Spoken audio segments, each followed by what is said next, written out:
Il y a beaucoup de personnes qui viennent me voir me disant, Lydia, il faut absolument que je change de job. Je me sens frustrée, je me sens dévalorisée, je suis stressée et je dors pas bien la nuit. Alors donc, ils commencent à ajouter des termes sur leur profil LinkedIn comme à l'écoute du marché, en recherche active. Alors pour la moitié de ces personnes, je leur dis, dans ta situation, il ne faut pas changer tout de suite, ou au moins pendant quelques années. Alors pourquoi? D'abord, la frustration quand on est salarié n'est pas une mauvaise chose, et plutôt une bonne chose. Pourquoi? Parce qu'il va t'obliger à réfléchir sur toi, sur ton environnement, avec plus de profondeur. Il va t'obliger à te connaître toi-même un peu plus et ce que tu veux vraiment.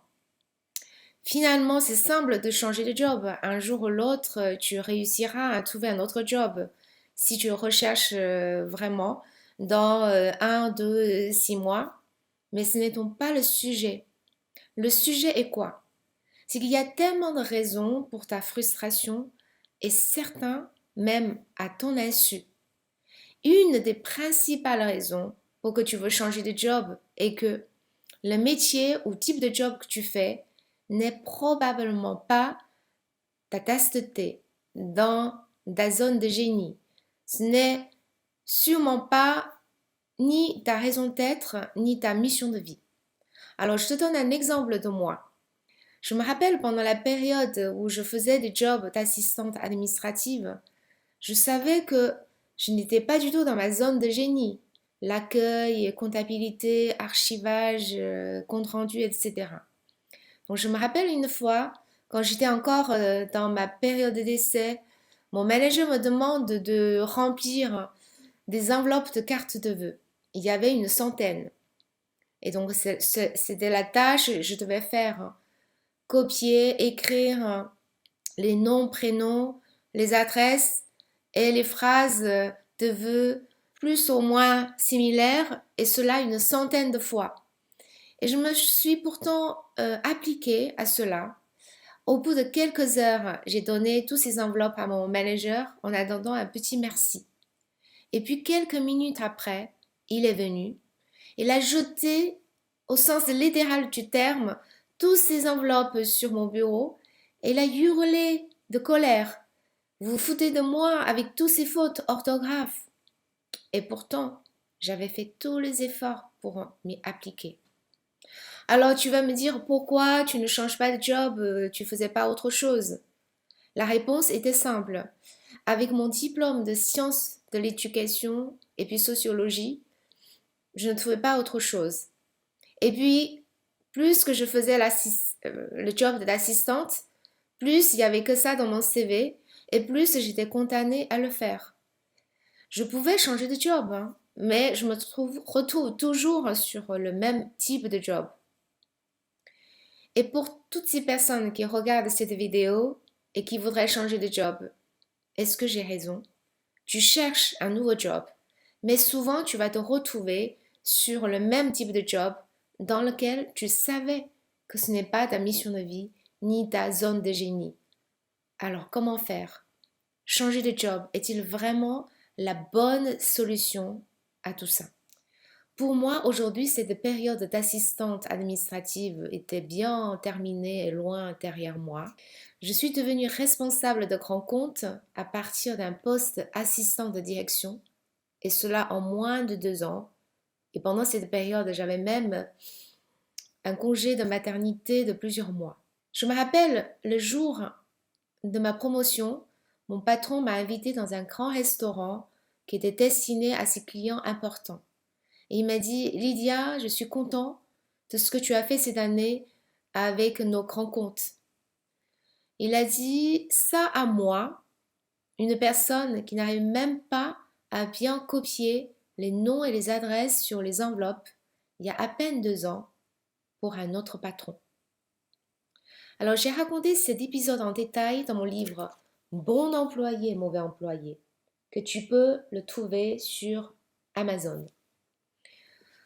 Pourquoi aujourd'hui je te dis ça? À toutes les personnes qui travaillent sur un job dans lequel On se sent frustré et on voudrait changer. Parce que c'est facile de vouloir changer de job en pensant que c'est ça la solution. 95% des personnes vont retrouver dans le même type de job, avec le même problème, et qui ne te plaît déjà pas. Mais on a toujours ce petit espoir que peut-être cette fois-ci, le patron sera plus gentil, les colères seront moins chiants, etc. Mais quelque temps après, tu vas probablement avoir de nouveau envie de changer. Et il y aura d'autres types de problèmes qui vont venir. Et cela ne semble pas changer fondamentalement quelque chose pour toi. Alors, aujourd'hui, mon premier conseil pour toi. D'abord, est-ce que tu as songé à autre chose, à une autre solution? D'essayer de changer la nature de job que tu fais ici et maintenant, dans la société actuelle. La plupart des évolutions se fait dans ton job actuel et non via un recrutement ailleurs. Pour une raison simple, on ne va pas te recruter pour un poste que tu n'as jamais fait. Par exemple, pour moi, c'était dans la même société où j'étais assistante que je suis devenue responsable de grand compte. Même si la chance d'évolution ou de promotion à partir de ton job actuel n'est pas donnée à tout le monde, mais sache que tu as quand même une chance. Si tu veux vraiment changer la nature de tes futurs jobs et non tout simplement changer le nom de la société qui te donne des bulletins de salaire. Bien sûr, c'est rare, ton patron ou ta société va venir te proposer cette évolution ou promotion. Il ne faut pas rêver. Pour moi, à l'époque, ce n'était pas du tout mon patron qui est venu vers moi en me disant, tiens Lydia, tu es compétente, tu peux faire le poste de responsable de grand compte dorénavant. Non, ça ne se passe pas du tout comme ça. Alors comment faire?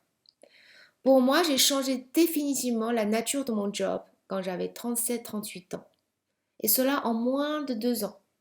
En utilisant une stratégie que j'appelle avec le recul la non-permission. Attention, la non-permission, ce n'est pas du tout de dire non à ton patron.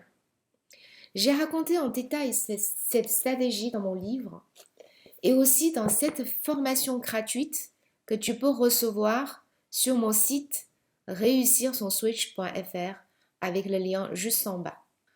Si tu peux utiliser cette stratégie dans la société actuelle avec ton manager actuel, alors je te conseille de rester, de tester, de préparer ton plan.